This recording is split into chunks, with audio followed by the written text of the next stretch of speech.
The camera spotted you. They must have been looking out for you. You'll have to take it out. I know. Here comes trouble. I'm not safe here.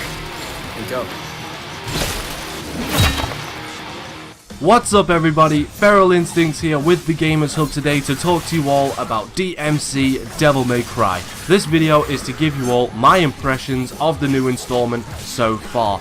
And as someone who has been playing DmC ever since the very beginning, I have to be perfectly honest and say that DmC Devil May Cry is a good game. Now, I understand the fact that there is a lot of controversy that surrounds this title at the moment in terms of Dante's new appearance, gameplay changes and other things of that nature, but don't let that stop you from at least trying this game. This game deserves your attention. It is a good game. Is it perfect? No, not at all. It has issues, but it is a good game and it deserves your attention. For example, the combat is very fast paced and very responsive, very fluid. I really like the combinations that you can pull off in this game, and I love the fact that you can switch between angel and demon weapons on the fly. You can create some really sick combos by doing that kind of thing, you know.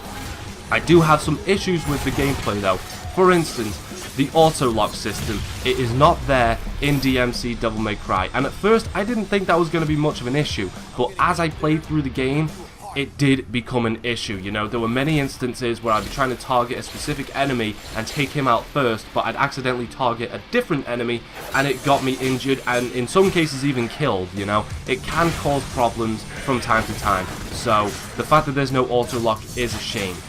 Another thing that I don't like about the gameplay mechanics of Devil May Cry is the fact that it is only locked to 30 frames a second on the console. Now, I may be playing on the PC and getting 60 frames a second and above, but that does not change the fact that this game should be 60 frames a second across all platforms. This is a hack and slash Devil May Cry game. Devil May Cry has been 60 frames a second from the very beginning, so it should stay 60 frames a second. I understand the fact that this is running off of 6 and 7 year old hardware on the consoles, but I'm sure some compromises can be made to make that 60 frames a second thing happen, you know. So I understand and sympathize with console gamers who have to endure the 30 frames a second lock.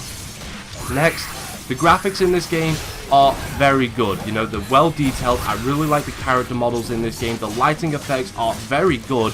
The shadowing is also very good. This game makes very good use of the Unreal Engine. The developers did a good job in implementing the Unreal Engine into this game, you know, especially when you go into Limbo.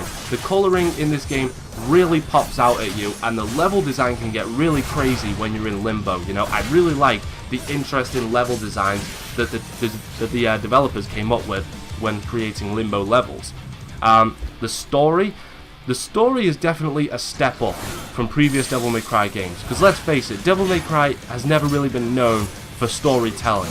And this game doesn't exactly have the best storytelling either, but it is most definitely a step up from previous games in the series. You know, it has a much darker tone to it, and because of that, it really suits the game, because the game has a very dark tone to it, and the story complements that. You know, they blend together very well.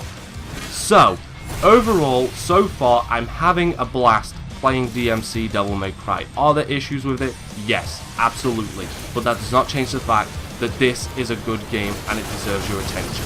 So with that being said, this is Ferelinstincts here. Take care and look forward to more DmC videos in the future.